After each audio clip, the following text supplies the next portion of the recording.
Bu şkafdan mebel ustası çıxır, xalçanın arxasından nəm xalçasadan çıxır. Ay müəllim, konkret dəlxanaya düşmüşəm. Müəllim, bunların deməyinə baxma, gəl bunlara imtina elə. Müəllim, belə şey olmaz.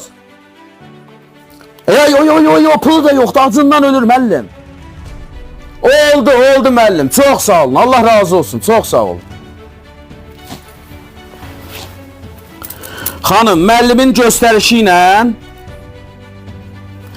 sizə sosial yardım imtina verilir. Ne için ben kasıb adamım, niye imtina verirsin ay kardeş bize? Ne olar ki bize bir yardım eləyəndə, kömək eləyəndə? Ay xanım, hələ mən ayaq yolun hamamı yoxlamadım. Bəlkə də orada, nə bilim, arvadlardan, kişilərdən girib orada görüşürlər. Sən nə varmaq istəyən xanım? Mən bura gəlməyimə peşman oldum. Başa düşürsən məni? Kardeş çık söyle. Nə hara çıxım? Çık söyle. Hara çıxım ay xanım? Ne kadar yoklamadı ben? Ay xanım, siz qanuna qarşı çıxsınız, qurban ol. Gerisi söyle. Mən sizdən şikayət edəcəm.